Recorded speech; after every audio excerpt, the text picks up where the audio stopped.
Rester à ces transformations-là, donc par juste des considérations très très générales. On veut des espaces-temps continus, équivalents entre eux, c'est-à-dire pour lesquels un événement E a des coordonnées uniques dans les deux, et on cherche les relations de passage, c'est le principe de relativité, entre les coordonnées dans R' et les coordonnées dans R. On a vu que si on imposait l'homogénéité de l'espace-temps, alors les transformations prennent ces formes-là, et la vitesse nécessairement du référentiel R' par rapport au référentiel R doit être une constante. Sinon, ça ne peut pas tenir. Maintenant qu'on sait ça, on a vraiment beaucoup de possibilités pour les fonctions, parce que ça peut être n'importe quelle fonction ici, gamma de V, A de V et B de V. C'est beaucoup trop, il va falloir qu'on trouve quelque chose pour essayer d'affiner tout ça. On va alors être obligé d'imposer une nouvelle contrainte, et la contrainte qu'on se propose, c'est ce qu'on appelle l'isotropie de l'espace. Alors qu'est-ce que ça veut dire l'isotropie de l'espace? Ça veut dire que toutes les directions sont équivalentes entre elles. C'est-à-dire qu'il y a invariance par rotation. C'est-à-dire que si j'ai mon espace-temps, je le regarde, maintenant je le tourne autour d'un axe, d'un certain angle, je regarde à nouveau l'espace une fois que je l'ai tourné, et bien c'est le même. C'est ça qu'on appelle l'isotropie de l'espace. Comme ici, on a un petit souci parce qu'on n'est qu'à une dimension, finalement, retourner l'espace, ça revient à faire le miroir. C'est-à-dire que je retourne l'axe X. Donc, qu'est-ce que je vais essayer de faire? C'est que je vais poser un nouvel axe que je vais appeler X bar qui vaut moins X. De la même façon, X prime bar va être retourné, ça va être moins X prime. Et par contre, je ne retourne pas le temps, autrement dit T bar c'est toujours T, et puis T prime bar c'est toujours T prime. Je n'ai pas changé le temps. J'ai inversé l'espace, j'ai retourné l'espace, mais pas le temps. Bon, alors qu'est-ce qu'on va faire de ça? Je vais simplement remplacer x' et t' et x et t par leur expression en fonction des barres. On va le faire. Donc x', c'est moins x' bar. Bon, alors gamma de v, je recopie. X, c'est moins x bar, moins v, t, mais t, c'est aussi t bar. Donc, je vais multiplier par moins 1, donc ça fait x' bar égale gamma de v fois x bar plus vt bar. Alors, maintenant que je suis là, moi je veux que ceci soit égal à la même transformation que précédemment. Parce que retourner l'espace ne doit pas changer ici cette expression. Elle doit être équivalente quand j'ai retourné l'espace. Donc finalement, j'ai envie que ce soit égal à un gamma de v bar, x bar moins v bar t bar. Est-ce que c'est possible que ça soit égal à ça? La réponse est oui, on le voit. Il faut que v bar et v soient opposés, autrement dit v bar c'est moins v. Et effectivement, et si je change effectivement v bar en moins v, ça fonctionne, j'ai bien la même chose. Donc c'est possible, il faut que v bar soit égal à moins v. Maintenant, il faut aussi que gamma de v bar soit égal à gamma de v. Or, gamma de v bar, on a dit, c'est gamma de moins v, égale gamma de v. Autrement dit, je suis en train de dire que gamma de v est une fonction paire.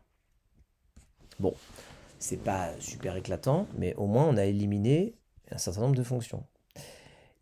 Une fonction paire de v est possible ici pour gamma de v. Pas toute fonction possible, mais toute fonction paire de v. On peut faire la même chose avec la deuxième égalité. Donc si j'écris la même chose avec la deuxième égalité, je vais écrire t' bar égale gamma de v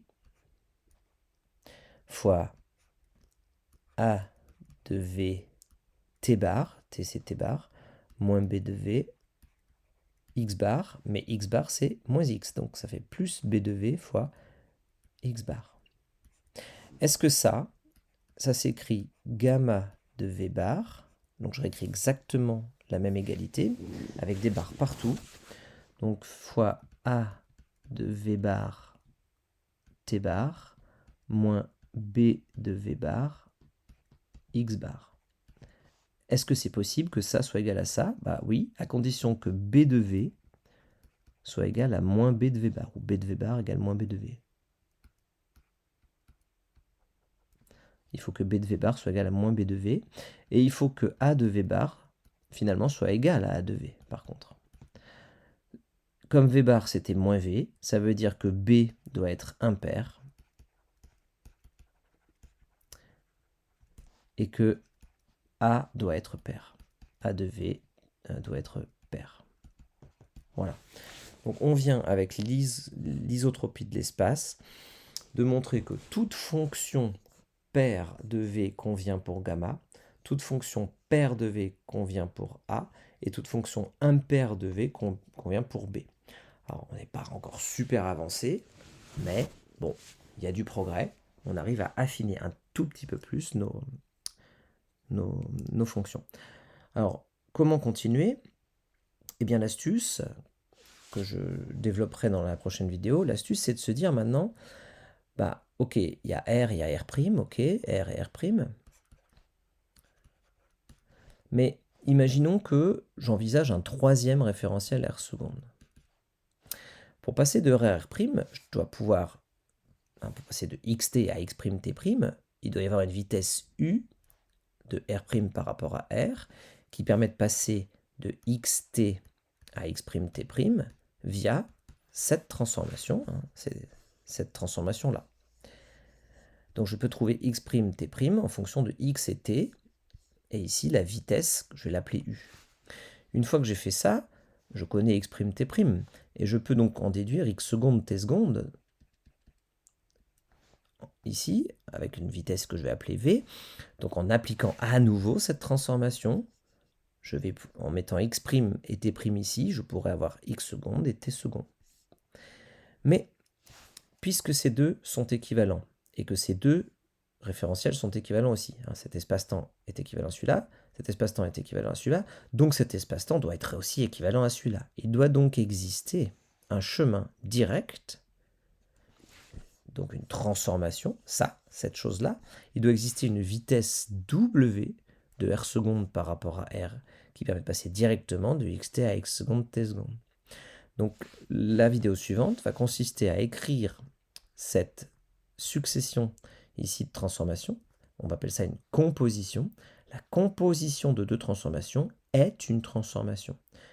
En fait, la composition d'une transformation, c'est une loi de composition interne. On appelle ça parce que si mon ensemble, c'est l'ensemble de toutes les transformations que je cherche, finalement, cet ensemble, il est muni d'une loi de composition interne. La loi de composition consiste juste à appliquer les transformations l'une après l'autre.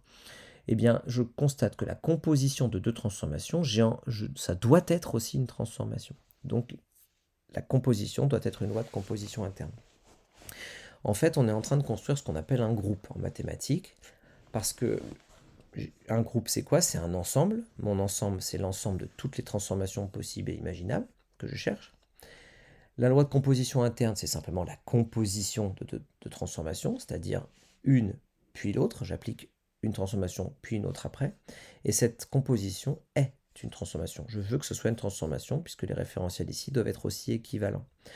Donc j'ai un ensemble muni d'une loi de composition interne. Pour faire un groupe, ce n'est pas suffisant. Il faut aussi qu'il y ait un élément neutre. C'est-à-dire quand je fais une transformation, je dois trouver une transformation qui me ramène au même état, au même endroit, ce qu'on appelle l'identité. Donc, est-ce qu'il existe une transformation identité? On va voir que la réponse est oui, il suffit de prendre v égale 0 et on va avoir l'identité. Je ne l'ai pas encore montré, mais on va y arriver. Et ensuite, il doit aussi y avoir à toute transformation une transformation inverse qui permet de redonner l'élément neutre, c'est-à-dire l'identité. Et on verra qu'effectivement, si j'applique u, puis ensuite j'applique moins u puis moins u, R seconde est alors R. Je suis revenu en fait au point de départ. Si je fais u et moins u, j'arrive au point de départ. Et quand j'ai réuni tout ça, j'ai fait ce qu'on appelle un groupe. J'ai construit un groupe. Donc ça, on va le voir juste après. Donc prochaine étape, là c'est la partie un peu calculatoire. On va utiliser cette transformation. On va faire une composition de cette transformation. Et puis ensuite, on essaiera de voir ce qui se passe si on fait la transformation directe et de comparer les deux. Il faut que les deux soient équivalents.